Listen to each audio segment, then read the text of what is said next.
record this class. So you all know that our eighth free live class of this free course.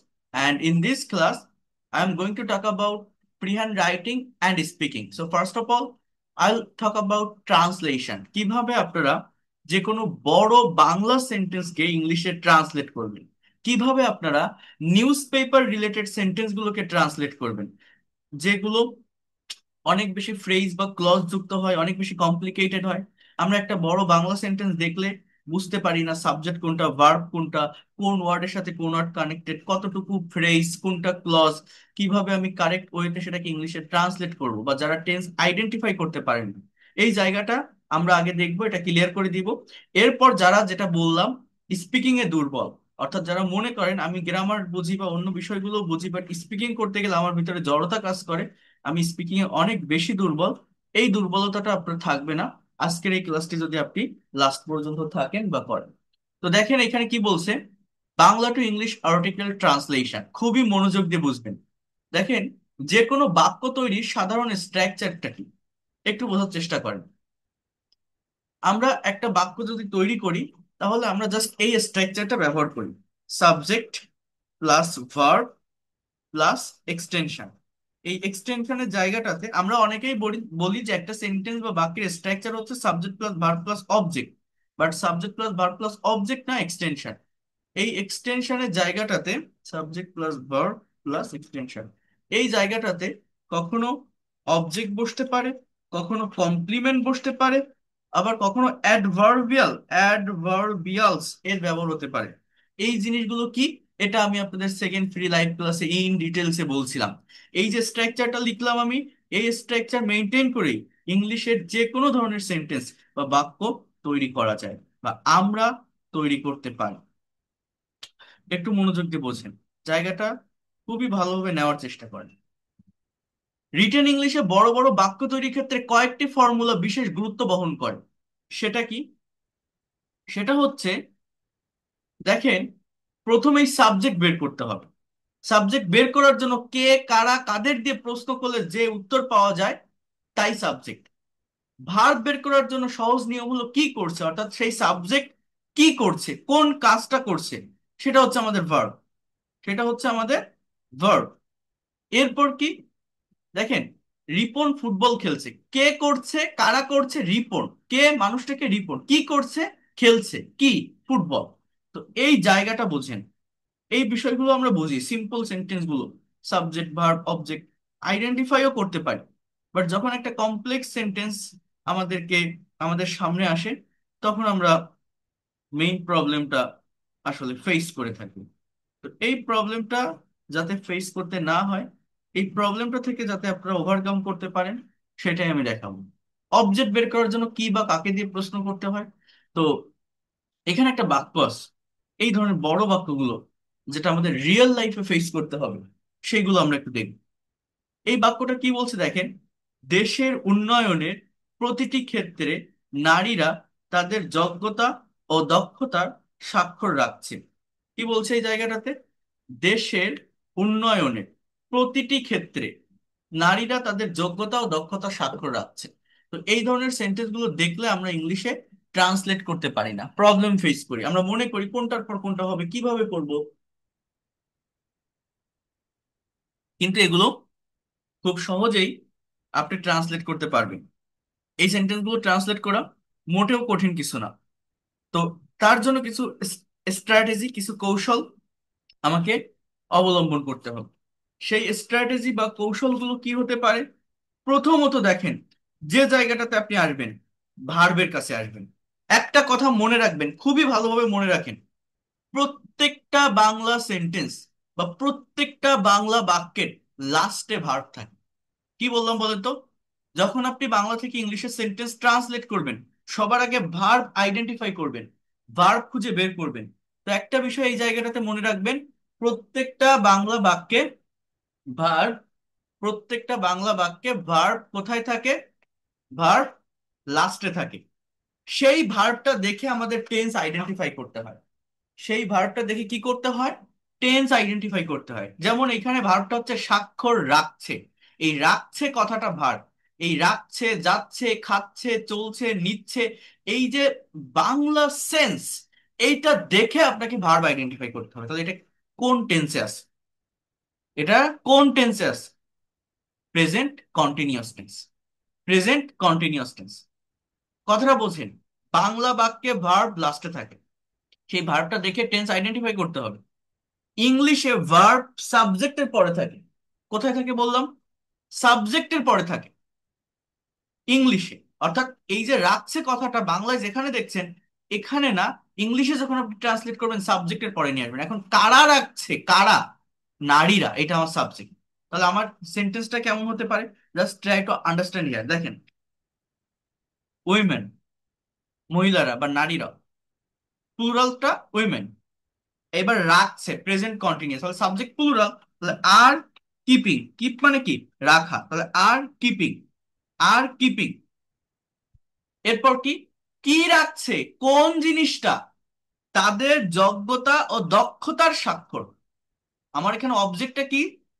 তাদের যোগ্যতা ও দক্ষতার স্বাক্ষর।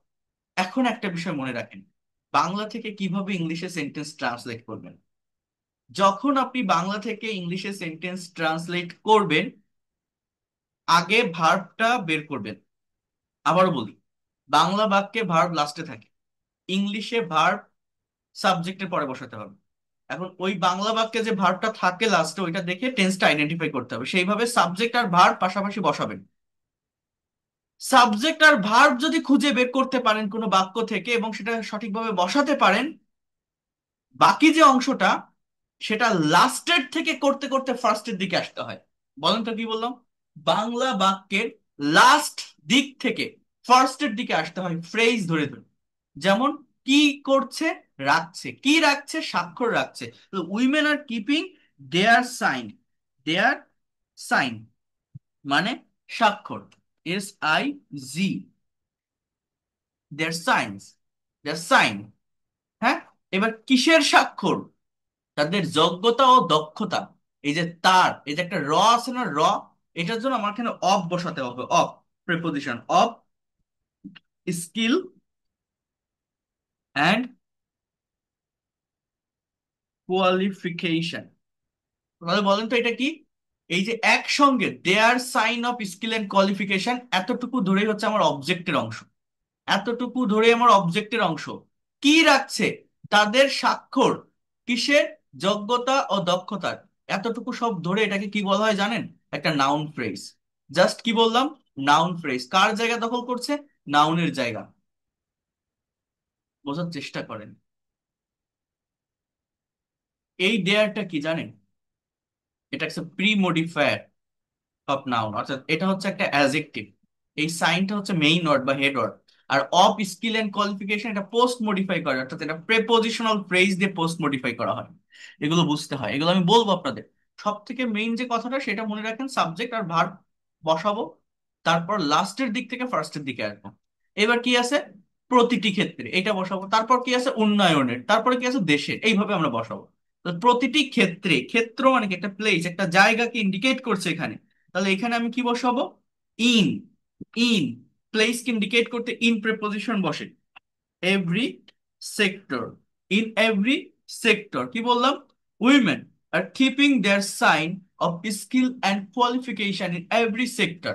এরপর কি? উন্নয়নের। উন্নয়নের। কিসের উন্নয়নের? দেশের উন্নয়নের। তাহলে এই কথাটা আমরা এভাবে বলতে পারি, অফ দা কান্ট্রি।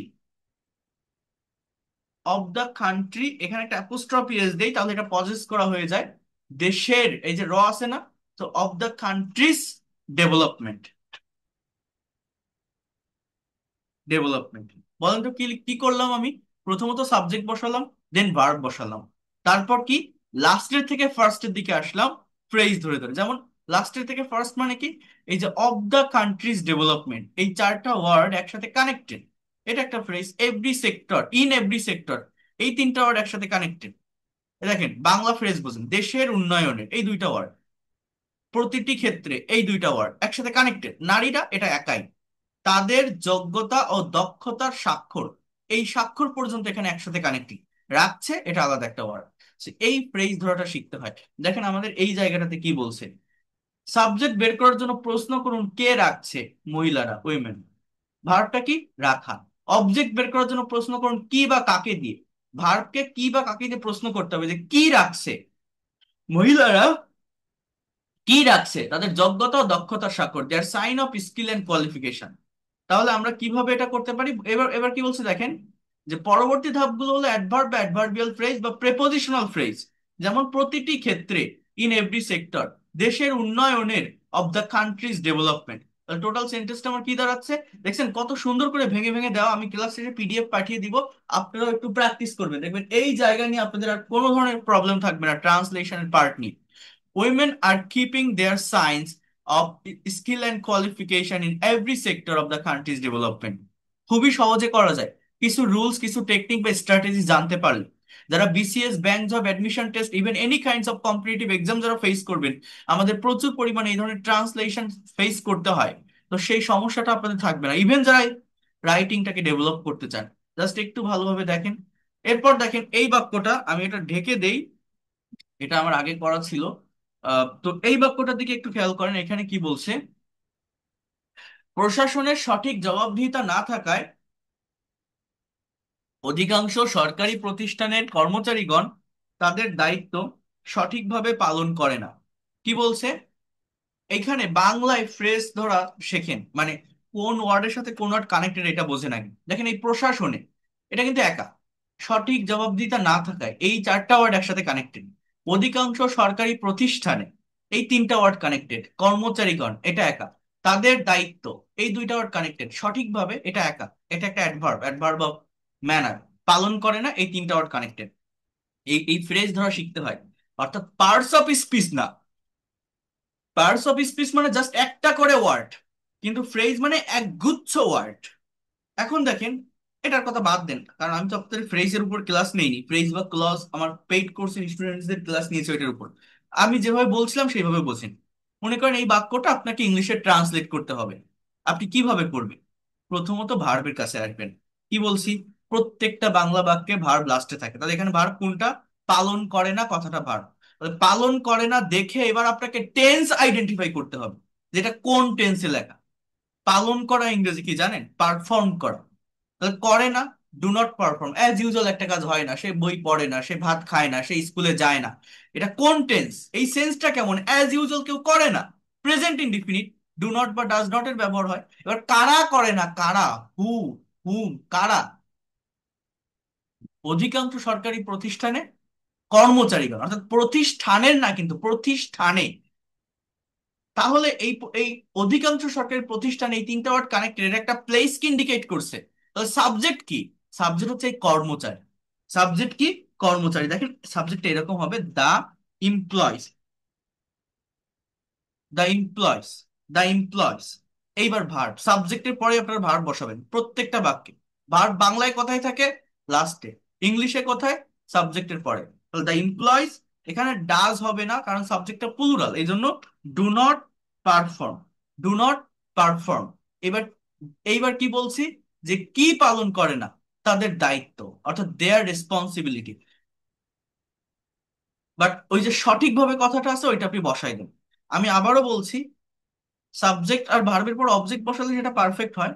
বাট আপনি যদি লাস্টের থেকে ফার্স্টের দিকে পর পর ধারাবাহিকভাবে করতে করতে যান, এটা কোনো ধরনের সমস্যা হবে না, অনেক ভালোভাবে সেন্টেন্সগুলো অর্গানাইজড হবে। বাট এই যে সঠিকভাবে কথাটা, অর্থাৎ প্রপারলি, এটা কিন্তু যে কোনো জায়গায় বসানো যায়। কারণ এটা একটা অ্যাডভার্ব, অ্যাডভার্ব যে কোনো জায়গায় বসালেই সেন্টেন্স মিলে যায়। যেমন আপনি যদি একদম ফার্স্টেও বলেন যে properly the employees do not perform, এটাও কারেক্ট। আপনি যদি একদম লাস্টেও এটা বসান, সেটাও কারেক্ট। আপনি যদি অক্সিলারি ভার্ব আর মেইন ভার্ব এর মাঝেও বসান, সেটাও কারেক্ট। অর্থাৎ এই কথাটা আপনি এভাবেও বলতে পারেন, the employees do not properly perform. অর্থাৎ ওই যে পারফর্মের আগে এবং ডু নট এর পরেও যদি ওই সঠিকভাবে কথাটা বসান, সেটাও কারেক্ট। যে কোনো জায়গায় বসানো যায়, মিনিং এর চেঞ্জ করে না। তো দেখেন, আমি আগে অবজেক্টটা বসাই, the employees do not perform. এবার কি পালন করে না, দেয়ার মানে তাদের, responsibility. The employees do not perform the responsibility. এইবার আমি এটা বসাই, প্রপারলি, প্রপারলি। এইবার কি করব, লাস্ট থেকে ফার্স্টের দিকে, কোথায় করে না, অধিকাংশ সরকারি প্রতিষ্ঠানে। এই যে প্রতিষ্ঠানে একটা প্লেসকে ইন্ডিকেট করছে, একটা জায়গাকে ইন্ডিকেট করছে, এখানে কি বসাবেন জানেন? প্রেপজিশন হিসাবে ইনের ব্যবহার করবেন। In most government, in most government organisation.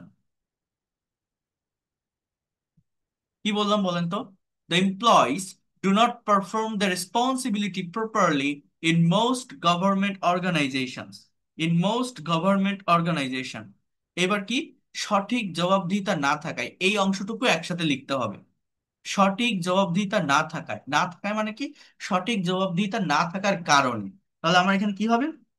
এই দেখেন, ডিউ টু। ডিউ টু মানে কারণ। ল্যাক মানে কি জানেন? অভাব। Due to lack of proper, সঠিক ইংরেজি প্রপার। দেন অ্যাকাউন্টেবিলিটি, জবাবদিহিতা ইংরেজি কি? কি লিখলাম? The employees do not perform the responsibility in most government organizations due to lack of proper accountability. এবার প্রশাসনে, দেখেন প্রশাসনের না, র না কিন্তু, র থাকলে অব বসাতে হতো, এখানে প্রশাসনে। তাহলে ইন দা অ্যাডমিনিস্ট্রেশন,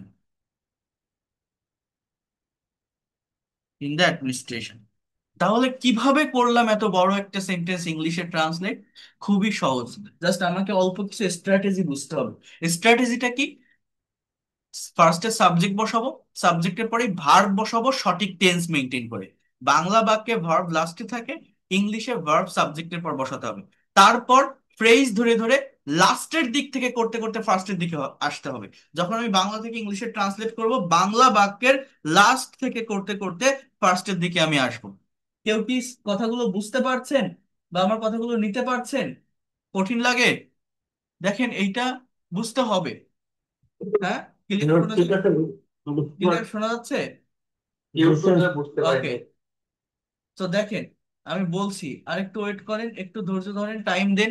সবকিছুই পারবেন, নিতে পারবেন, কেন পারবেন না? দেখেন, আবারও বলি, আপনি যদি এইগুলো না শিখে, এই বিষয়গুলোকে ডেভেলপ না করেন, আপনি কখনোই প্রফেশনালি ল্যাঙ্গুয়েজটাকে প্রেজেন্ট করতে পারবেন না আপনার স্ব স্ব সেক্টর। ছোট ছোট সেন্টেন্স স্ট্রাকচার প্র্যাকটিস করে বা মুখস্থ করে, আমি ভাত খাই, সেই স্কুলে যাই, তারা বই পড়ে, এটা আপনি করলেন, I eat rice, he goes to school, they read book, এগুলো নেগেটিভ করলেন, ইন্ট্রোগেটিভ করলেন বা ট্রান্সফর্ম করলেন, বাট এটা অ্যাকচুয়ালি প্র্যাকটিক্যাল ল্যাঙ্গুয়েজে কাজে লাগে না। প্র্যাকটিক্যালি কমিউনিকেশন করার জন্য, কনভারসেশন করার জন্য, রিটেন ইংলিশটাকে ডেভেলপ করার জন্য আপনার এই ধরনের সেন্টেন্স গুলো ফেস করতে হবে। Different kinds of competitive exam যদি আপনি দিতে চান, BCS, bank job admission test, এখানে আপনার ফেস করতে হবে। তো কিভাবে করবেন? দেখেন আমার এই পিডিএফটা কত সুন্দর করে সাজানো, এ তো আমি দেখাই দিলাম একবার। এইখানে এগুলো কিভাবে হচ্ছে ভেঙে ভেঙে বলা আছে। তো এই যদি আপনি বুঝতে না পারেন, আপনি আর ইংরেজি শিখতে পারবেন না। দেখেন আপনি, এখানে সাবজেক্ট বের করার জন্য যদি প্রশ্ন করা হয় কে বা কারা দায়িত্ব পালন করে না, কারা? কর্মচারীগণ কি করে না?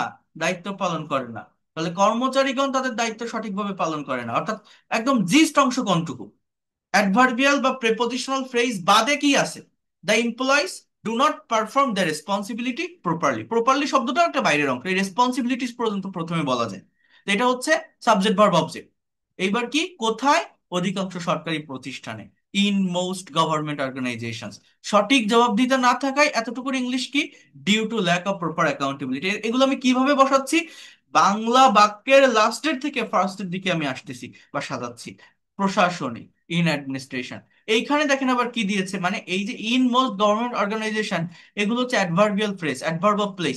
এগুলোকে অন্য জায়গায় বসানো যায়, কিন্তু আমি যেভাবে করছি, অর্থাৎ আমার আগে এটা একটু বলি দেখেন, মানে এই বইটাতে যেভাবে লেখা সেটা হচ্ছে যে দ্য এমপ্লয়িজ, অর্থাৎ কর্মচারীগণ, ইন মোস্ট গভর্নমেন্ট অর্গানাইজেশন, অধিকাংশ সরকারি প্রতিষ্ঠানে, do not perform the responsibility properly due to lack of proper accountability in the administration. But এই in the most government organisation, এটা কিন্তু আমি লাস্টের দিকে দিয়েছি, মানে এই প্রপারলির পরে দিয়েছি, কিন্তু এটা এখানে আগে দিয়েছে, এটা ভুল না। কিন্তু আমি যেভাবে লিখছি, এইভাবে যদি আপনি লেখেন, তাহলে আপনার সেন্টেন্সটা বেশি অ্যাপ্রোপ্রিয়েট হবে, বেশি কারেক্ট হবে। অর্থাৎ সাবজেক্ট ভার্ব অবজেক্ট এই সিকোয়েন্স অবশ্যই অবশ্যই মেনটেন করবেন, আপনার বই যাই থাকুক না কেন। ওইটা যেটা লেখা আছে ওটা ভুল না, অ্যাডভার্ব যে কোনো জায়গায় বসানো যায়, বাট এইভাবে করলে সব সেন্টেন্স এই নিয়মে করা যায়, এই ওইটা ফলো করে করা যায়। আগে কি বসাবো বলেন তো? আমি কি বললাম, রিপিট আফটার মি। প্রথমত আমি কি লাগবে? সাবজেক্ট। তারপরে কি লাগবে? সাবজেক্টের পরে ভার্ব। বাংলায় ভার্ব কোথায় থাকে? লাস্টে। ইংলিশে যখন শেষে। ইংলিশে যখন আমি বসাবো তখন সঠিক টেন্স মেনটেন করে বসাবো, তাই না? তারপর অবজেক্ট বা বাদ বাকি অংশগুলো। গুড, বোঝার চেষ্টা করেন, এগুলো নিতে হবে। এটা না নিয়ে আপনি কিভাবে ল্যাঙ্গুয়েজ শিখবেন? এরপর দেখেন এই যে একটা বাক্য, কি বলছে? চাকুরির বাজার মন্দা থাকায় আমি ব্যবসা করে স্বাবলম্বী হতে চাই। আমি যদি আপনাদের এই বাক্যটাও দেই, অনেকে মেইন ভার্বটা মিস করে। কেন মিস করে জানেন? এই দেখেন, আমি একটু আপনাদের বলি। প্রথমত সাবজেক্ট কি? কে চায়? কারা চায়? আমি চাই, আই, এটা সাবজেক্ট। এবার ভার্ব কি? বাংলায় ভার্ব কোথায় থাকে? লাস্টে। লাস্টে। চাওয়া ইংরেজি কি? ওয়ান্ট। ওয়ান্ট একটা ইনফর্মাল ওয়ার্ড। আমি একটা ক্লাসে আপনাদের বলছিলাম, ওয়ান্টের পরিবর্তে আপনি উড লাইক টু বসাতে পারেন, তাহলে বেশি পলাইটনেস প্রকাশ পায়। So I would like to. I would like to. I would like to. চাই, আমি চাই। এবার হতে চাই, এই হওয়া ইংরেজি কি জানেন? Be. I would like to be. Be মানে হওয়া বা থাকা। এক্সটেনশনে প্লেস থাকলে বি মানে থাকা, পার্সন থাকলে হওয়া। আমি বি ভার্বের উপর একটা ক্লাস নিব। আমার লেখা যে বইটা আছে, স্পিক ইংলিশ উইথ সোনামুখ, ওই বইটাতে বি ভার্ব, ডু ভার্ব এবং হ্যাভ ভার্বের উপর ডিটেলস কয়েকটা ক্লাস দেওয়া আছে। আপনারা হয়তো, আমি গতদিন অনেকগুলো বই গিয়েছিল, আজকে হয়তো অনেকেই বই হাতে পেয়েছেন। আচ্ছা, এরকম কেউ আছেন যারা আজকে বইটা হাতে পেয়েছেন বা গতকাল পেয়েছেন? অর্ডার করেছিলেন, বইটা কিনেছেন যারা? এখানে আছেন কেউ? আমি আজকে হাতে পেয়েছি। হাতে আপনাকে অনেক অনেক ধন্যবাদ। Thank হাতে পেয়েছেন? আর কেউ এটা আমি পাইতাম চাই। পেয়েছেন? সাকিব? স্যার, আমি রবিবার পাইছি। ও আচ্ছা, রবিবার পেয়েছেন, গুড। সো এই যে আমার লেখা এই যে বইটা, আপনারা দেখছেন বইটা কতটা প্রিমিয়াম কোয়ালিটির করা। তো এই বইটাতে দেখবেন হ্যাঁ, এই বইটাতে দেখবেন ডু ভার্ব, বি ভার্ব এবং হ্যাভ ভার্বের উপরে পরপর তিনটা ক্লাস আছে। এই তিনটা ভার্ব আপনারা থিওরি আকারে পড়ে ফেলবে। বইটা থেকে যদি আপনারা এই তিনটা চ্যাপ্টার পড়েন, আপনার মনে হবে আপনি আমার ক্লাস করছেন। সেইভাবে আমার লেখা, মানে আমি যেভাবে লেকচার দেই, আমার মুখের যে কথা, সেটাই আমি এখানে তুলে ধরেছি। Even you can not imagine that এটা আমি কিভাবে লিখছি বলি। আমি যেভাবে আমার স্টুডেন্টদেরকে পড়াই বা লেকচার দেই, সেইভাবে সেই লেকচারগুলো আমি সিকোয়েন্স মেনটেন করে সাজিয়েছি। এবং এই বইটা আপনি ইমাজিন করতে পারবেন কিনা, আমার মোবাইলে লেখা। আমার মোবাইলে যে গুগল ডকস আছে না, গুগল ডকস, আমি বাইরে যাচ্ছি, আমি অফিসে ডিউটি করতেছি, আমি কোথাও গাড়িতে চড়তেছি, যে কোনো জায়গায় যাওয়ার পথে, খাওয়ার পথে, বিভিন্ন কাজের ভিতর দিয়ে আমি মোবাইলে টাইপ করছি। তারপর সেটা ওয়ার্ড ফাইলে নিয়ে, সেটা বেশে নিয়ে পরে কনভার্ট করে সবকিছু করে আমার করা, মানে আমার মনে যেভাবে আসছে আমি সেইভাবে এটা লিখছি। আমার মনে, বিশ্বাস করেন, আমি যেভাবে লেকচার দিই, উইদাউট এনি স্ক্রিপ্ট, এনিথিং। এটা আপনারা যদি পড়েন, পড়লে বুঝতে পারবেন। আপনি পড়লে ভাবেন কি, এ তো বইয়ের ভাষা নেই, কিভাবে লেখা। এই দেখেন, চ্যাপ্টার 12, 13 এবং 14, এই তিনটা ভার্ব ইংলিশ ল্যাঙ্গুয়েজের একটা ভিত্তি, একটা ফাউন্ডেশন। এই যে অ্যাম, is, are, was, were, have, has, had, do, does, did, এদেরকে কেন ফাউন্ডেশন বলছি জানেন? আপনি ইংলিশে যে কোনো একটা সেন্টেন্স লিখতে যান বা বলতে যান, অ্যাজ ইউজুয়াল এদের ব্যবহার করতে হয়, অ্যাজ ইউজুয়াল এদের ব্যবহার করাই লাগে কমনলি। কিন্তু এদের অ্যাকচুয়াল ব্যবহারটা কিভাবে হচ্ছে, অ্যাকচুয়াল সেন্সটা কেমন, আপনারা কেউ বোঝেনি না। এটা খুবই বেসিক একটা থিংস। বাট আমি যদি এটা নিয়ে আলোচনা করি, অন্তত 2 থেকে 3 দিন লাগবে এটা শেষ করতে। এই B verb, do verb, have verb, এরা কখনো মেইন ভার্ব হিসেবে বসে, কখনো অক্সিলারি ভার্ব হিসেবে বসে, কখনো অর্থ দেয়, কখনো অর্থ দেয় না, কখনো সেন্টেন্সকে নেগেটিভ বা ইন্টারোগেটিভ করার জন্য বসে, কখনো বসে না। তো এর যে ফাংশনটা আছে, এটা আমার এই বইয়ের ভিতর সুন্দর করে সাজানো আছে। যারা বইটা হাতে পেয়েছেন, যদি পারেন একবার পড়বেন, দেখবেন এই ল্যাঙ্গুয়েজটা আপনার কাছে কতটা সহজ হয়ে যায়। এটা পড়ার পর আপনি একটা সেন্টেন্স লিখতে গেলে বা বলতে গেলে একটা ভালো কনফিডেন্ট পাবেন, কনফিডেন্টের সাথে বলতে পারবেন। কোনো ধরনের কনফিউশন আপনার মনের ভিতরে আর আসবে না। একটা সেন্টেন্স লিখতে গেলে বা বলতে গেলে, বিশেষ করে গ্রামাটিক্যাল কনফিউশন গুলো সলভ হয়ে যাবে। কি কি বললাম? এই টেন্সের চ্যাপ্টারের পরেই do verb, be verb, have verb পর পর সাজানো আছে 91 থেকে 107 পৃষ্ঠা পর্যন্ত, যারা বই হাতে পেয়েছেন। আর যারা বই নিতে চান, অর্ডার করতে চান, তারা করতে পারেন, যারা আমার ফ্রি ক্লাসগুলো করছেন বা যারা দেখছেন। এটা অনেক প্রিমিয়াম কোয়ালিটির একটা বই। এটার প্রাইসটাও একটু বেশি, 500 টাকা, ডেলিভারি চার্জ 120 টাকা। আপনার নাম, ঠিকানা, নাম্বার দিয়ে আমার ওয়েবসাইটে অর্ডার করতে পারেন, বা আমার মোবাইলে পাঠিয়ে দিলেও আমি আপনাদেরকে বই পাঠিয়ে দিই। আচ্ছা, এছাড়া আরেকটা ভোকাবুলারির, আচ্ছা যাই হোক, এগুলো নিয়ে আমি পরে কথা বলবো। যেখানে ছিলাম সেখানে আসি, কই গেল? এই যে দেখেন, চাকুরির বাজার মন্দা থাকায় আমি ব্যবসা করে স্বাবলম্বী হতে চাই। এই বাক্যটা বলছিলাম। তাহলে এখানে সাবজেক্ট হচ্ছে আই, মেইন ভার্বটা কি, I would like to be. এটা হচ্ছে মেইন ভার্ব, অর্থাৎ এই হতে চাওয়ার ইংলিশটা কি, would like to be. Would like to be মানে আপনি ওয়ান্ট টু বি বলতে পারেন, but would like to be এটা হচ্ছে সব থেকে অ্যাপ্রোপ্রিয়েট হয়। So I would like to be, আমি হতে চাই কি, স্বাবলম্বী। তাহলে এই স্বাবলম্বী কথাটা ইংরেজিতে কি হবে, সেলফ ডিপেন্ডেন্ট। কি বললাম, I would like to be self dependent. Self dependent. এবার ব্যবসা করে ইংরেজিটা কেমন জানেন, just doing business. Doing business, অথবা আপনি এখানে বলতে পারেন টু ডু বিজনেস, এরকমও বলা যায় যে ডুইং বিজনেস। এবার কি, চাকরির বাজার মন্দা থাকায় মানে একটা কারণ, একটা রিজন, বিকজ অফ বা due to. Due to, due to bad job market. মন্দা মানে কি, খারাপ অবস্থা, তাহলে ব্যাড জব মার্কেট। তাহলে সাবজেক্ট বসাবো, ভার্ব বসাবো, দেন জাস্ট লাস্টের দিক থেকে করতে করতে ফার্স্টের দিকে যাব। খুব সহজে এই ধরনের সেন্টেন্স গুলো আমরা ট্রান্সলেট করতে পারি, কঠিন কিছু না। আমরা নিজেরাই ল্যাঙ্গুয়েজটাকে কঠিন করে ফেলি। আপনারা যদি এইভাবে একটু প্র্যাকটিস করতে পারেন, আপনাদের এই ট্রান্সলেশনের জায়গাটা নিয়ে কোনো ধরনের প্রবলেম ফেস করতে হবে না। এরপর দেখেন, এখানে সেটা ভেঙে ভেঙে দেওয়া আছে আবার। বলছে আমি চাই, আইড লাইক টু, স্বাবলম্বী হওয়া, বি সেলফ ইন্ডিপেন্ডেন্ট। তা আমি স্বাবলম্বী হতে চাই, I'd like to be self independent, self dependent. ব্যবসা করে, ডুইং বিজনেস, কারণে, ডিউ টু, মন্দা থাকায়, due to bad job market. তো দেখছেন কত সুন্দর করে দেওয়া। তো এই কথাটা এখানে আবার কিছু বিষয় দিয়েছে, যে এই বাক্যটি যদি আপনি কমপ্লিট করেন তো এখানে কিছু বিষয়, কিছু ফাংশন আপনাকে মেনটেন করতে হবে। সেটা হচ্ছে, উপরের বাক্যটিতে would like to be self dependent অংশটুকুর পর বাই অ্যান্ড অর কমা দিয়ে বাক্যের পরবর্তী অংশ সম্পন্ন করতে হবে। মানে আমি যেটা লিখছি একটু বোঝেন। মানে আমার এই প্রথমটা একটা ক্লজ, একটা ইন্ডিপেন্ডেন্ট ক্লজ, পরেরটা ফ্রেজ ব্যবহার করা। যেমন কথাটা এইভাবে বলা, I would like to be self dependent, এরপর কমা দিয়ে বলছে doing business due to job market. Comma যদি আপনি না দেন, আপনি এরকম বলতে পারেন, একটা প্রেপোজিশনের ব্যবহার করতে পারেন ডুইং এর আগে, I would like to be self dependent by doing business due to bad job market. অথবা আপনি এটা বলতে পারেন, I would like to be self dependent and doing business due to bad job market. But আমার মনে হয় সব থেকে অ্যাপ্রোপ্রিয়েট হয় এই মাঝের যেটা আছে, কারণ এই যে ডুইং যেহেতু দেওয়া, ভার্বের সাথে আইএনজি যুক্ত একটা শব্দ, কিন্তু এটা অ্যাকচুয়ালি নন ফাইনাইট ভার্ব, একটা জেরান্ড। সো এখানে আমার বাই এর ব্যবহারটা করলে সেন্টেন্সটা বেশি অ্যাপ্রোপ্রিয়েট হয়। এই লাস্টেরটা এটা ভুল না, কিন্তু অ্যাকচুয়াল মিনিং কখনোই প্রকাশ পায় না। ফার্স্টেরটাও তেমনই। বাট এই সেকেন্ড অন যেটা আছে, এটা হচ্ছে একদমই অ্যাপ্রোপ্রিয়েট বা কারেক্ট সেন্টেন্স হয়। I would like to be self dependent by doing business due to bad job market. এবার দেখেন একটা বড় প্যাসেজ আছে। এই ধরনের সেন্টেন্স দেখলে আমরা ইংলিশে ট্রান্সলেট করতে পারি না, প্রবলেম ফেস করি। এই প্রবলেম গুলো কি আমি আপনাদেরকে বলবো, একটু বোঝেন। দেখেন মানে ল্যাঙ্গুয়েজটাতে আমরা কতটা দুর্বল, আপনি যদি জাস্ট এই প্যাসেজটা দেখেন তাহলে ইমাজিন করতে পারেন। আমি আগে এই প্যাসেজটা 1 মিনিট একটু পড়ি, 1 মিনিট দেখেন। বলছে, সকালে ঘুম থেকে ওঠা একটি ভালো অভ্যাস। ভোরের আবহাওয়া থাকে নির্মল ও বিশুদ্ধ। যে ব্যক্তি খুব সকালে ঘুম থেকে ওঠে সে সময়ও বেশি পায়। যে ভোরে ওঠে সে তার সব কাজ সময় মতো শেষ করতে পারে। মনোযোগ দিয়ে দৈনন্দিন কাজ সম্পাদন করা যায়। বিশেষ করে ফজরের নামাজ আদায় করে হাঁটা স্বাস্থ্যের জন্য খুবই ভালো।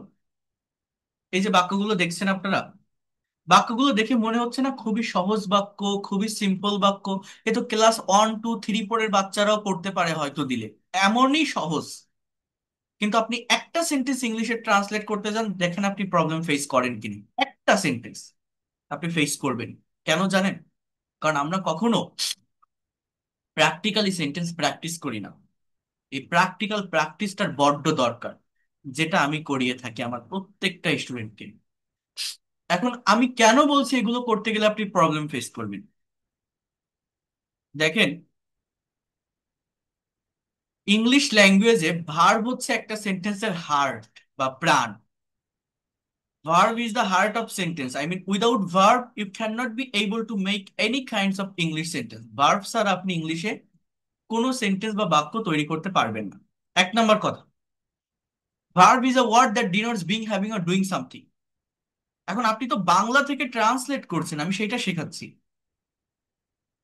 বাংলা বাক্যে সব সময় যে ভার্ব থাকবে এমনটা না, উজ্জ থাকে। অর্থাৎ কিছু কিছু বাংলা বাক্য আছে যেগুলোতে আপনি ভার্ব খুঁজে পাবেন না।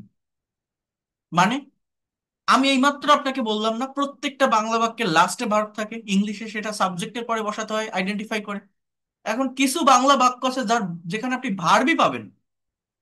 তো যদি ভার্বই না পান, আপনি কিভাবে আইডেন্টিফাই করবেন, কিভাবে টেন্স ধরবেন বা বসাবেন?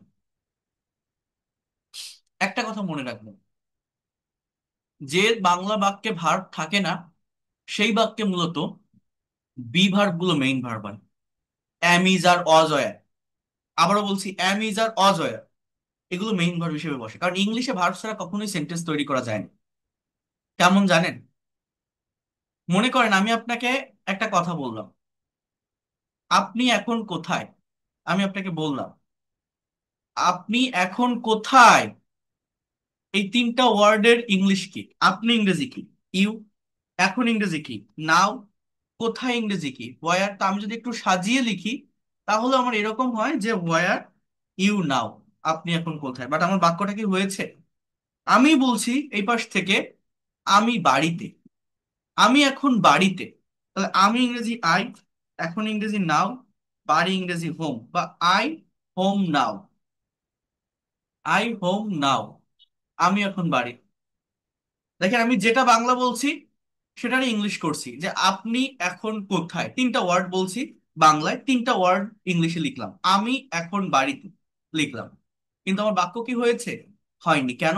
কারণ এই ইংরেজি বাক্যগুলোতে আমি কোনো ভার্ব বসাইনি। বাংলায় কিন্তু ভার্ব নেই, ভার্ব বলার প্রয়োজনও হচ্ছে না। কিন্তু ইংলিশে আমি কখনো এইভাবে এটা লিখতে পারবো না। আমাকে এটা লিখতে হবে এইভাবে, ওয়ার আর ইউ নাও। মানে বাংলাটা কেমন হবে, যে আপনি এখন কোথায় আছেন, থাকা বোঝাচ্ছে। তো এইটার জন্য ভার্বটা হচ্ছে আর। আমি এখন বাড়িতে, আই হোম যদি বলেন এটা ভুল। আই অ্যাম, এটা হচ্ছে আমার ভার্ব, যে আমি বাড়িতে আছি, এই অ্যাম এর মানে থাকা বোঝাচ্ছে এখানে। এখন আই অ্যাম হোম যদি বলেন, এর বাংলা অর্থ আবার হয় এরকম, যে আমি হই বাড়ি। বলি না, I M a doctor, I M a teacher, I M a player. তো আমি হই বাড়ি এরকম হয়ে যায়। তো আবার এরকমও লিখলে হবে না, আমাকে লিখতে হবে আমি বাড়িতে আছি। এইটা লেখার জন্য একটা প্রেপোজিশনের আবার ব্যবহার করতে হবে, যে আই অ্যাম অ্যাট হোম। তো এই অ্যাম আর অ্যাট, এই যে দুটো ওয়ার্ড আমি এখানে লিখলাম, বাংলায় যখন আমি বলছি, আমি কি এগুলোর মানে জানি বা বসাইছি বা বলছি? আমি তো বলছি আসলে আমি এখন বাড়িতে। তো অ্যাম আর অ্যাট যদি আপনি না বসান তাহলে তো এই সেন্টেন্সটা কখনোই ইংলিশে করতে পারবেন না। এই বিষয়গুলো মনোযোগ দিয়ে দেখতে হবে। এই জন্যই বলছি be verb, do verb, have verb English ল্যাঙ্গুয়েজের ফাউন্ডেশন বা ভিত্তি। বি এর দুই ধরনের অর্থ হয়, একটা হচ্ছে হওয়া, একটা হচ্ছে থাকা। আপনি যদি বলেন আই অ্যাম হোম, আমি বাড়ি, যতক্ষণ না পর্যন্ত অ্যাড বসাবেন আমি বাড়িতে থাকি বা বাড়িতে আছি, এই অর্থ দিবে না। তাহলে কি বলছি? আমার সব বাংলা বাক্যে যে ভার্ব আছে এরকম না, কিছু কিছু বাংলা বাক্যে ভার্ব উজ্জ্ব থাকে, ভার্বটা দেখা যায় না, সেখানে অ্যাম ইজ আর অজয়ের মেইন ভার্ব হিসেবে বসে। কেউ কি আমার এই কথাটা বুঝতে পারছেন একটু, বা ধরতে পারছেন কোনো কিছু? আমি কি বললাম? আমার ইংলিশে বুঝতে পারছি। ভার্ব ছাড়া সেন্টেন্স হয় না, অবশ্যই অবশ্যই ভার্ব লাগবে। বুঝতে পারছেন? ইংলিশে ভার্ব লাগবে। তো যে বাংলা বাক্যে ভার্ব থাকে না সেগুলো যখন ইংলিশে করব, কোন ভার্ব হয়? অ্যাম ইজ আর অজ হয়, বি ভার্ব মেইন ভার্ব হিসেবে বসে। এদের বাংলা অর্থ কি? হওয়া বা থাকা। তো এখানে এদের কিছু ফাংশন আছে, এটা বুঝবেন। আমি এদের উপরেও একটা ক্লাস নেওয়ার চেষ্টা করব যদি পারি। এরপর থেকে আর হয়তো আমি ফ্রি ক্লাস নিতে পারবো কিনা জানি না, কারণ আমার পেইড কোর্সের ওদিকে অনেক প্রেশার পড়ে যাচ্ছে। একদম নতুন ব্যাচ শুরু করেছি, আবার পুরাতন পেইড ব্যাচ যেটা আছে ওদের স্পিকিং সেশন নিতে হচ্ছে, আমার অন টু ওয়ান সেশন নিতে হচ্ছে। আর সেগুলো জুম অ্যাপের মাধ্যমে নিয়ে থাকে, আপনাদের তো এখন গুগল মিটে ক্লাস নিচ্ছি। তো ওই ওয়ান টু ওয়ান সেশন বা স্পিকিং সেশন নিতে গেলে প্রত্যেকটা স্টুডেন্ট ইন্ডিভিজুয়ালি টাইম দিতে হয়। তো আমি চেষ্টা করব তারপরও যতটা পারি। তো দেখেন যেটা বলছি, আহ এইখানে যে বাক্যটা আছে, যে সকালে ঘুম থেকে ওঠা একটি ভালো অভ্যাস। তো এই বাক্যটা আমি ইংলিশে ট্রান্সলেট করব কিভাবে? এখানে কোনো ভার্ব নেই, দেখেন এই অভ্যাস কোনো ভার্ব না, একটি কোনো ভার্ব না, ওঠা কোনো ভার্ব এখানে বোঝাচ্ছে না। অর্থাৎ সকালে ঘুম থেকে ওঠা একটি ভালো অভ্যাস। সকালে ঘুম থেকে ওঠা এতটুকু হচ্ছে সাবজেক্টের অংশ, একটা নাউন ফ্রেজ। তাহলে ইংলিশটা কি হবে জানেন? Early rising from bed, early rising from bed, early rising from bed, from the. এইবার ভার্বটা হচ্ছে ইজ। ভার্ব ছাড়া কখনো ইংরেজি বাক্য সম্পূর্ণ হয় না। Is a good habit. তাহলে দেখছেন এই বাক্যে বাংলায় কিন্তু ভার্ব ছিল না, ইংলিশে ভার্বটা কোনটা? ইজ। ভোরের আবহাওয়া থাকে নির্মল ও বিশুদ্ধ। এখানেও এই থাকা শব্দটা উল্লেখ আছে, এটা ভার্ব মূলত। মানে এই নির্মল ও বিশুদ্ধ কথাটা কিন্তু এইখানে আসার কথা। ভোরের আবহাওয়া নির্মল ও বিশুদ্ধ থাকে, অর্থটা হচ্ছে এরকম হবে। মানে ভার্ব বাংলায় অলওয়েজ লাস্টেই থাকে, বাট এই বি ভার্ব গুলো দেখতে যে এরকম হতে পারে। কিছু কিছু ভার্ব আছে যেগুলোকে বি ভার্ব দ্বারা রিপ্লেস করা যায়।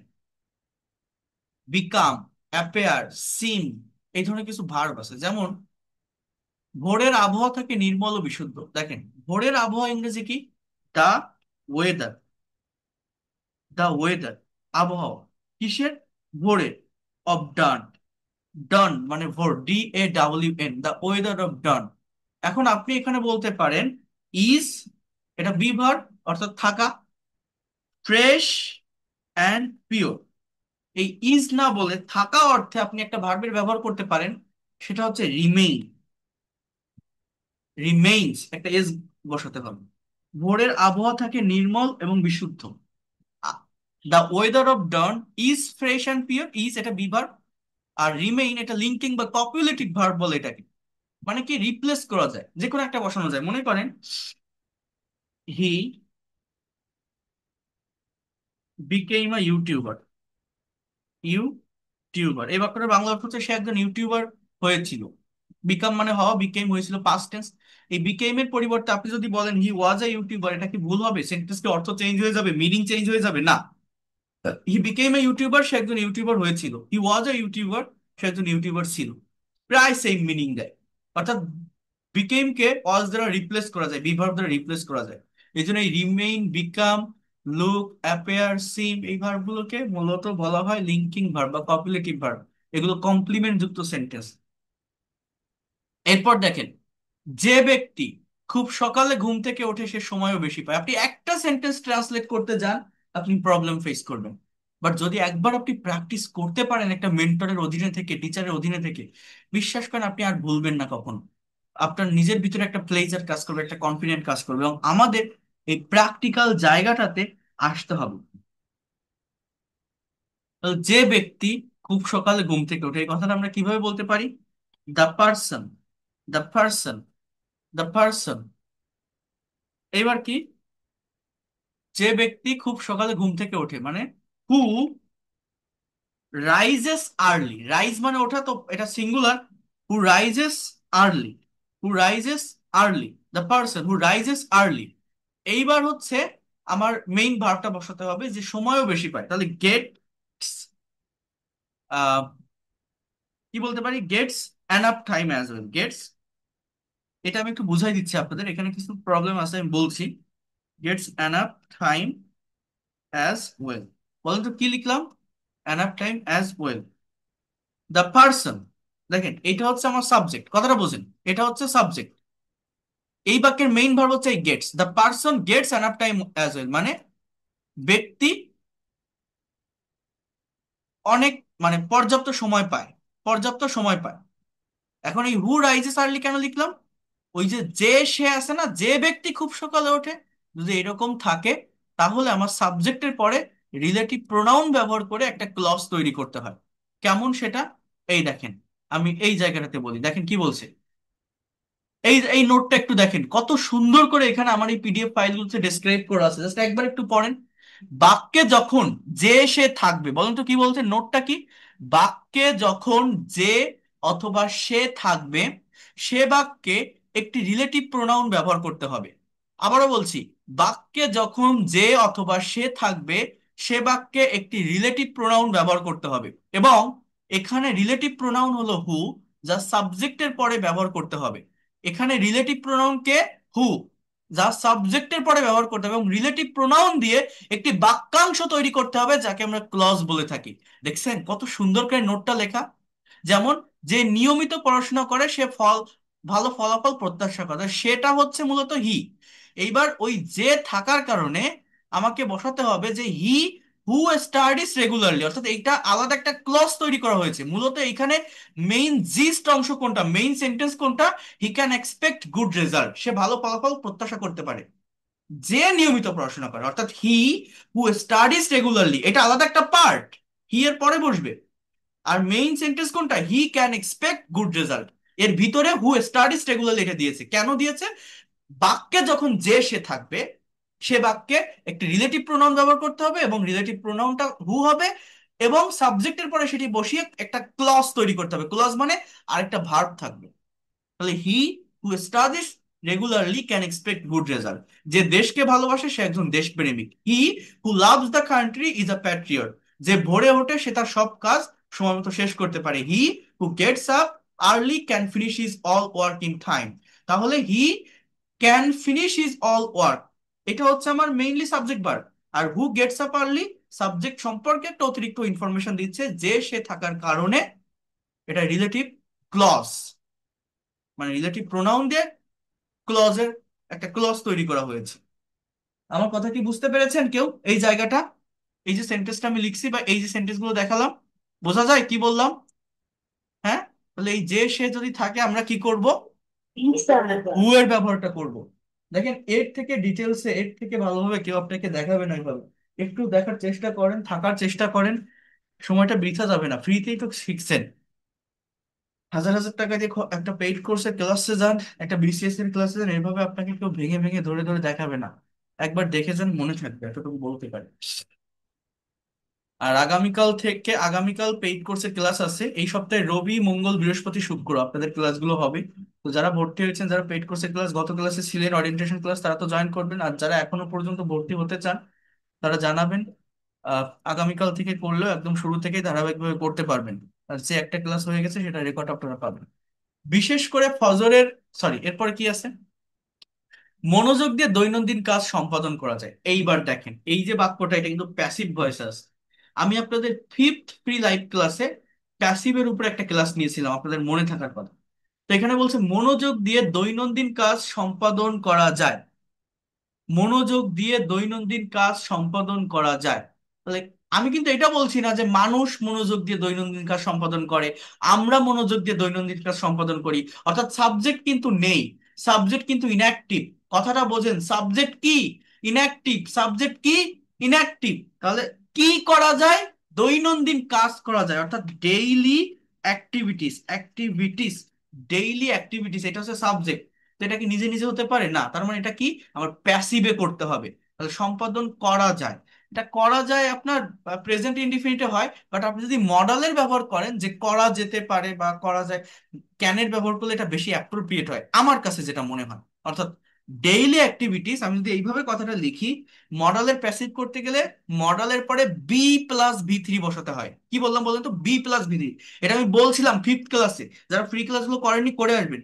Daily activities can be perform, can be perform, daily activities can be perform, অর্থাৎ দৈনন্দিন কাজ সম্পাদন করা যেতে পারে। অথবা আপনি যদি এখানে যা আছে সেভাবে লেখেন, প্রেজেন্ট ইনডিফিনিট টেন্সে লেখেন করা যায়, আর লেখেন are, just am is are plus ভিটি। ডেইলি অ্যাক্টিভিটিস আর পারফর্ম, দৈনন্দিন কাজ সম্পাদন করা যায় মনোযোগ দিয়ে। এই কথাটাকে ইংলিশে কিভাবে বলা যায় জানেন? এই দুটো ওয়ার্ডকে ফ্রেজ আকারে যদি আমি ইংলিশে ট্রান্সলেট করি, এরকম আমি বলতে পারি উইথ, মানে দিয়ে, উইথ কিন কনসেন্ট্রেশন, মনোযোগ দিয়ে, কিন কনসেন্ট্রেশন। কি বলতে পারি বলেন তো? উইথ কনসেন্ট্রেশন বলতে পারেন, বাট এইটা লিখলে এটা বেশি অ্যাপ্রোপ্রিয়েট হয়, উইথ কিন কনসেন্ট্রেশন। তাহলে কি বললাম? Daily activities are perform, or you can say daily activities can be perform with keen concentration. বিশেষ করে, তাহলে এটা আমরা কি বলতে পারি? SPECIALL, স্পেশালি ফজরের নামাজ আদায় করে হাঁটা স্বাস্থ্যের জন্য খুব ভালো। তাহলে এই জায়গাটা আগে বোঝেন, ফজরের নামাজ আদায় করে হাঁটা স্বাস্থ্যের জন্য খুব ভালো। এখানেও কোনো সাবজেক্ট ভার্ব নেই, অর্থাৎ বি ভার্বের সেন্টেন্স হবে। মানে আপনি এখানে ওই ধরনের কোনো ভার্ব খুঁজে পাবেন না যেটা থেকে টেন্স আইডেন্টিফাই করতে পারবেন। শেষে কোনো ভার্ব না, খুবই ভালো, এটা কি কোনো ভার্ব না? আদায় করে হাঁটা এটা ভার্ব না, ভার্ব হচ্ছে অ্যাকশন দেয়, যেটা কাজ করা বোঝায়। অর্থাৎ স্পেশালি, বিশেষ করে ফজরের নামাজ আদায় করে হাঁটা। এতটুকুর ইংলিশ কি জানেন? যে after after performing, after performing ফজর প্রেয়ার, আফটার পারফর্মিং ফজর প্রেয়ার, আফটার পারফর্মিং ফজর প্রেয়ার। এই জিনিসটা কি? এটা একটা ফ্রেজ, এটা কোনো সেন্টেন্স না, এটা কোনো ক্লজ না, এটা কোনো কন্টিনিউয়াস টেন্সও না, একটা প্রেপজিশনাল ফ্রেজ। আফটার মানে পরে, পারফর্ম মানে কি? পারফর্ম করার পরে, না মানে নামাজ পড়ার পরে। আফটার পারফর্মিং ফজর প্রেয়ার, এইবার আমার মেইন সাবজেক্টটা বসাতে হবে। মেইন সাবজেক্ট কি? হাঁটা, অর্থাৎ ওয়াকিং। ওয়াকিং, ইজটা হচ্ছে আমার এখানে ভার্ব। মেইন ভার্বটা কি? ইজ। তারপর গুড ফর হেলথ। তাহলে বলুন তো কি লিখলাম? Especially after performing Fajr prayer, walking is good for health. Especially after performing Fajr prayer, walking is good for health. তাহলে দেখছেন, বাংলা যখন আপনি দেখতেছেন খুবই সহজ মনে হচ্ছে, আপনার কাছে মনে হতে পারে এটা ক্লাস 1 2 3 পরের বাচ্চারা পারবে, বাট আপনি এটা করতে যান, আপনি বারবার ভুল করবেন, জায়গায় জায়গায় ভুল করবেন। বাট আমি করাই দিচ্ছি, দেওয়ার পর আপনার কিন্তু অনেকের মনে হতে পারে এই এ তো আমি পারতাম, এ তো আমি পারি, এ তো পারবে, তো সহজ মনে হচ্ছে। বাট আপনি নিজে একবার ফেস করেন, দেখবেন কত ধরনের প্রবলেম আপনার সামনে আসে। আমরা পারি না কেন? প্র্যাকটিক্যাল প্র্যাকটিস গুলো করি না, বুঝি না। এই যে কতগুলো কথা এর ভিতরে আমি বললাম, তাহলে আমার বাংলাটা কি ছিল আর ইংলিশটা কি লিখছি আমি দেখেন। Early rising from the bed is a good for health, the weather of dawn remains fresh and pure, অর্থাৎ ভোরের আবহাওয়া থাকে নির্মল এবং বিশুদ্ধ। The person who rises early gets enough time as well, যে ব্যক্তি খুব সকালে ঘুম থেকে ওঠে পর্যাপ্ত সময়ও পায়। Daily activities are perform with keen concentration, অর্থাৎ দৈনন্দিন কাজ সম্পাদন করা যায় মনোযোগ দিয়ে। স্পেশালি, বিশেষ করে আফটার পারফর্মিং ফজর প্রেয়ার, ফজরের নামাজ আদায় করে হাঁটা। ওয়াকিং, ফজরের নামাজ আদায়ের পর walking is good for health, হাঁটা স্বাস্থ্যের জন্য ভালো। হাঁটা স্বাস্থ্যের জন্য ভালো, অর্থাৎ মেইন সেন্টেন্স কিন্তু এইটা, মেইন পার্ট এটা, আর এইটা ফ্রেজ, জাস্ট একটা ফ্রেজ। তো এইগুলো বুঝতে হবে। তাহলে একটা যদি এইভাবে আমি করাই, এই ধরনের আরেকটা প্যাসেজ যদি আপনাকে দেই, আপনি কি পারবেন না? অবশ্যই পারবেন। কেন পারবেন না? কোথায় প্রবলেম হবে? আর এই সবগুলো একদম ভেঙে ভেঙে ট্রান্সলেট করা আছে দেখেন। সকালে ঘুম থেকে ওঠা একটি ভালো অভ্যাস, এরপর আবার সেটা ডিটেলসে দেওয়া, সবগুলো কিন্তু ডিটেলসে দেওয়া আছে। আমি রেকর্ড পাঠিয়ে দিলে আপনারা নিজেরা একটু এটা পড়বেন, নিজেরা একটু এটা দেখবেন। এই যে একটা প্যাসেজ দেখেন, আমি এই প্যাসেজটা একটু দেখাই, এই জায়গাটা থেকে আমি শেষ করছি, দেখে পরে আর আছে কিনা। আরে বাবা, এখানে তো আরো অনেকগুলোই আছে। তো আমি এটা থেকেই শেষ করে দিই, তারপরে আমি অন্য একটা জায়গায় আসবো। একটু দেখেন এটা কি কি বলছে দেখেন। এই ধরনের সেন্টেন্স গুলো আপনি কেন ট্রান্সলেট করতে পারেন না? কেন পারবেন না? কোথায় আপনি প্রবলেম ফেস করেন আমাকে বলেন। আপনার প্রবলেম থাকবে না যদি আপনি প্র্যাকটিক্যালি জায়গাগুলোকে সলভ করার চেষ্টা করেন।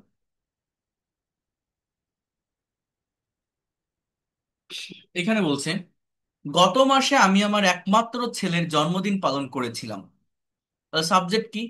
আমি। কে করছে কাজটা? আমি। ভার্বটা কি? বাংলায় ভার্ব লাস্টে থাকে। করেছিলাম কোন টেন্স তাহলে? Past tense.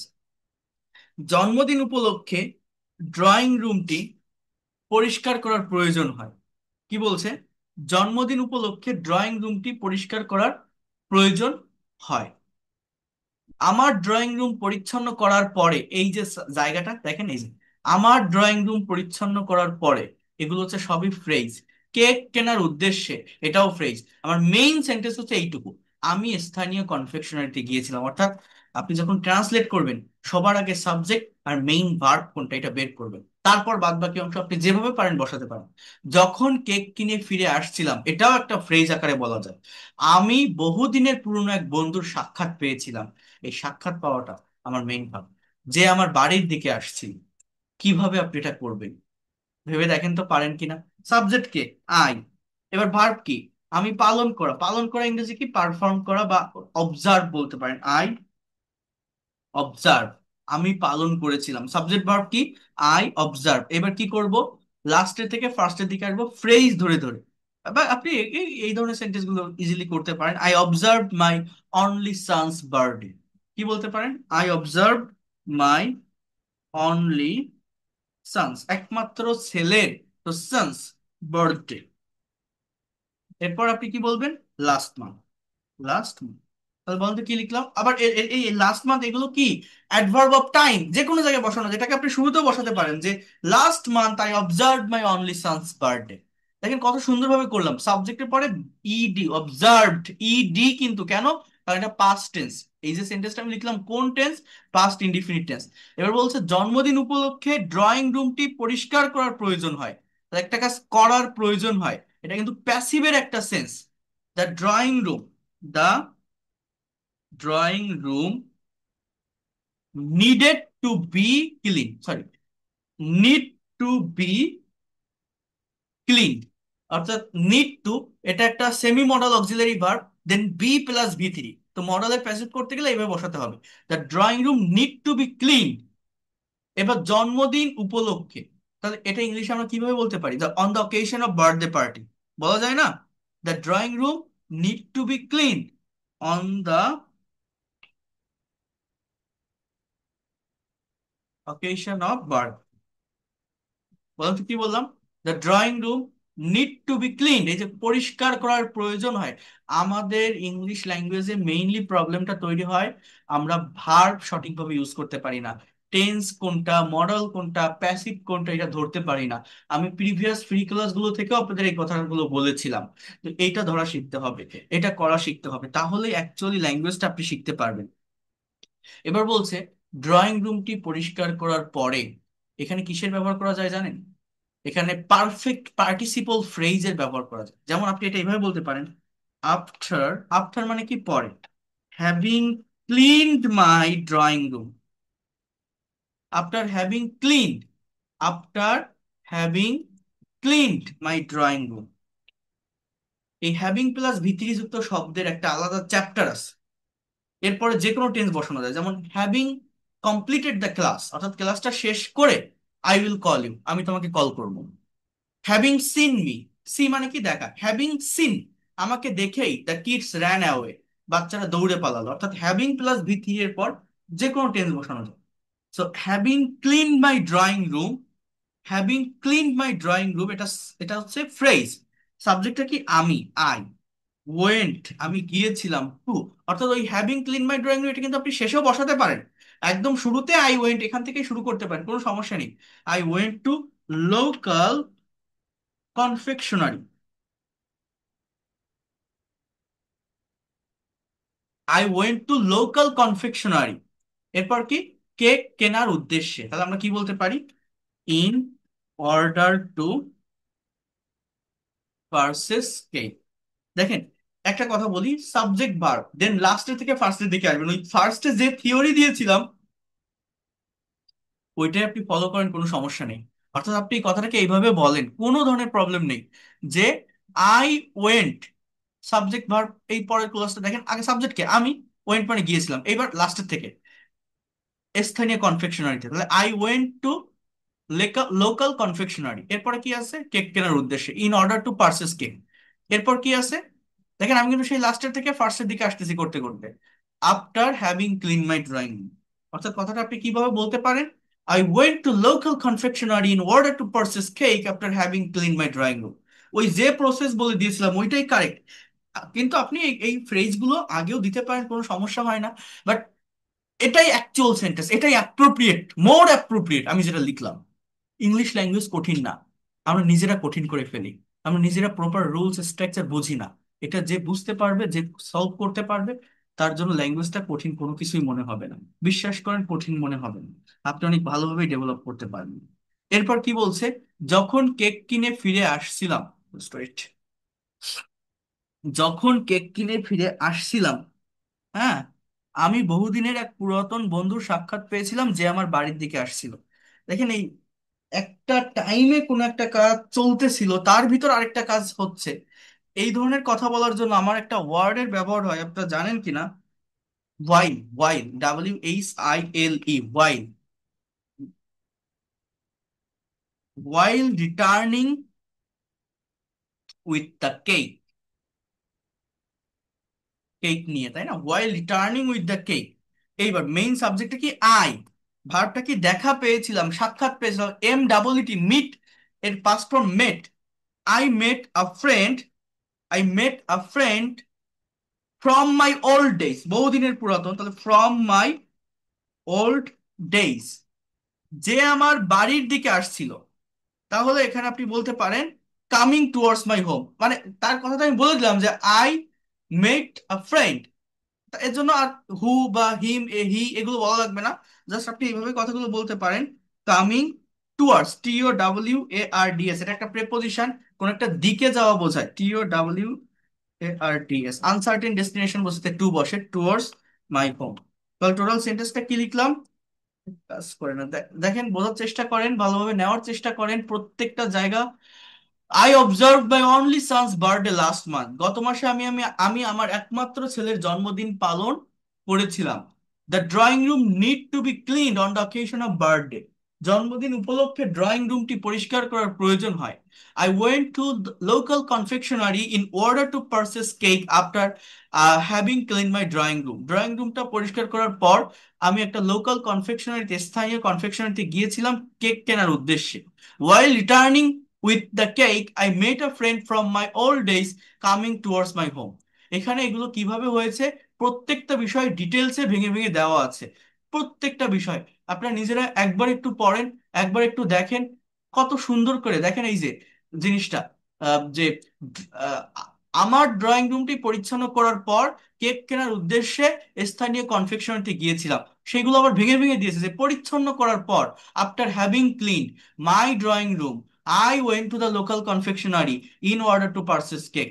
দেখছেন এবার কি বলছে দেখেন, হ্যাভিং এর পর ভার্বের পাস্ট পার্টিসিপল হয় মানে V3, বিশেষ করে যখন বাক্যে কিছু করে কিছু শিখে মানে করিয়া শিখিয়া বা করার পরে থাকে, সেক্ষেত্রে রুলটি ব্যবহার হয়। ক্লিনের পাস্ট পার্টিসিপল ফর্ম ক্লিনড হবে। হ্যাঁ, যেমন কম্পিউটার শিখিয়ে আমি আমেরিকা যাব, হ্যাভিং লার্নড কম্পিউটার, মানে এই পর্যন্ত এটা একটা ফ্রেজ, এটাকে পারফেক্ট পার্টিসিপল বলা হয়, অ্যাডজেক্টিভ ফ্রেজ। হ্যাঁ, এরপর একটা ক্লজ থাকে, সেটা যে কোনো টেন্সে হতে পারে। I will go to America, আমার পিপাসা নিবারণের জন্য বিসমিল্লাহ বলে পানি পান করি এবং পান করার পর মহান আল্লাহর শুকরিয়া আদায় করে বলি আলহামদুলিল্লাহ। বাই সেইং বিসমিল্লাহ I drink water to quench my thirst, and after having done thanking, ধন্যবাদ দেওয়ার পর, after having done thanking to the Almighty express আলহামদুলিল্লাহ। সো যাই হোক, তো এখানে সবকিছু ডিটেলসে দেওয়া আছে, আপনারা এটা নিজের একটু পড়বেন, একটু দেখবেন, নেওয়ার চেষ্টা করবেন। এই যে হ্যাভিং এর ব্যবহারটা বললাম, এই যে আমার আমার বইটার কথা বলছি না, আমার এই লেখা বইটাতে দেখেন, আমি একটা চ্যাপ্টার আপনাকে একটু দেখাই কত পেজ। আহ জাস্ট ওয়েট, একটা মিনিট। এক একটা চ্যাপ্টার আমি যেভাবে দিয়েছি, সেই এক একটা চ্যাপ্টার দিয়ে অন্যান্য লেখকরা এক একটা বই তৈরি করেছে, যার দাম 300 টাকা 400 টাকা। কেমন সেটা আমি বলি। আমার এই বইটিতে 100+ IELTS cue card speaking topic আছে। তো আমি যদি আপনাকে একটা বই দেখাই, আমার এখানে আছে, এই দেখ, এটা আইএলটিএস স্পিকিং এর একটা বই, ফার্স্ট ফরওয়ার্ড আইএলটিএস স্পিকিং। তো এই বইটাতে যা দেওয়া আছে, এই বইটার দাম হয়তো কত টাকা, আমি একটু দেখ, আমি আমি আমি আমি জানি না, এখানে বোধহয় লেখা আছে, একটা মিনিট একটু টাইম দেন। আচ্ছা, খুঁজে পাচ্ছি না, বাট হ্যাঁ, এটা 270 টাকা এই বইটার দাম, খুব বেশি পেজ না, এটাতে 182 পেজ আছে। তো এই একটা বইতে যা দেওয়া আছে, আমার এই 500 টাকার যে বইটা, এটার একটা চ্যাপ্টারে তাই দেওয়া আছে। কেমন সেটা দেখেন, আমার বইয়ের এই যে 36 নম্বর chapter, practical speaking on 100+ IELTS cue card topic, IELTS cue card টপিকের 100 টপিক দেওয়া আছে, তার কোশ্চেন দেওয়া আছে, ইভেন অনেকগুলো টপিক এবং কোশ্চেন অ্যান্সার সহ দেওয়া আছে, যেটা আমি আমার স্টুডেন্টদের প্র্যাকটিস করাই। 100+ ইংলিশ টু ইংলিশ কনভারসেশন দেওয়া আছে, 10+ রিডিং স্টোরি দেওয়া আছে। এইবার যেটা বলছিলাম, ওই যে হ্যাভিং এর রুল, এই দেখেন chapter 31, 100+ spoken rules and structure practice, অর্থাৎ মোস্ট ইম্পর্টেন্ট যে স্পোকেন ইংলিশের রুলস গুলো আছে, যেগুলো আমরা বাংলায় আমাদের বিভিন্ন কনভারসেশন বা কমিউনিকেশনে ডে টু ডে লাইফে ব্যবহার করি, বাট ইংলিশে প্রপার প্র্যাকটিস না থাকার কারণে কথা বলতে পারি না, সেরকম 100টা রুলস আছে। এইগুলো দিয়ে মানুষ একটা বই বিক্রি করে 300-400 টাকায় বিক্রি করে, বই ইয়ে করে তৈরি করে, বাট সেটা আমার একটা চ্যাপ্টারে আছে। আর এই বইটাতে তো বেসিক গ্রামার বলেন, আপনার স্পোকেন রাইটিং এর সবকিছু আছে। এই দেখেন, এই যে চ্যাপ্টার 16 থেকে 23 পর্যন্ত সব মডালের ক্লাস, প্যাসিভের ক্লাস, পজিটিভ, কন্ডিশনাল, আর্টিকেল, অর্থাৎ অ্যাডভান্স গ্রামারের ক্লাসও আছে, আবার টেন্স এগুলোর ক্লাসও আছে। আবার কি, আবার কিভাবে ইমেইল লিখবেন, কিভাবে প্যারাগ্রাফ লিখবেন, কিভাবে সিভি লিখবেন, কিভাবে কমপ্লিটিং স্টোরি লিখবেন, কিভাবে রিপোর্ট লিখবেন, অ্যাপ্লিকেশন, কিভাবে কম্পোজিশন লিখবেন, প্রত্যেকটা বিষয়, অর্থাৎ 41 থেকে 47 নম্বর চ্যাপ্টার সব রাইটিং এর উপর লেখা। তো এই যে হ্যাভিং এর ব্যবহারের কথা বলছিলাম, আমি যদি একটু আসি, দেখেন এটা আমার বই, এই বইটা একটা চ্যাপ্টার, এই দেখেন, 100+ স্পোকেন রুলস, যেগুলো আমরা বেশি ব্যবহার করি, তার বাংলা প্লাস ইংলিশ স্ট্রাকচার সহ আমার এটাতে দেওয়া আছে, এবং এটা অনেক প্রিমিয়াম কোয়ালিটির করা, এটা আমি আগের দিনও আপনাদেরকে বলছিলাম। তো এইখানে এই যে দেখেন হ্যাভিং এর ব্যবহার, স্পোকেন রুলস 8, দেখছেন? এই যে প্রত্যেকটা হ্যাভিং এর ব্যবহার খুব সুন্দরভাবে দেওয়া আছে, আবার হ্যাভ এবং হ্যাভিং এর পার্থক্যটাও দেওয়া আছে।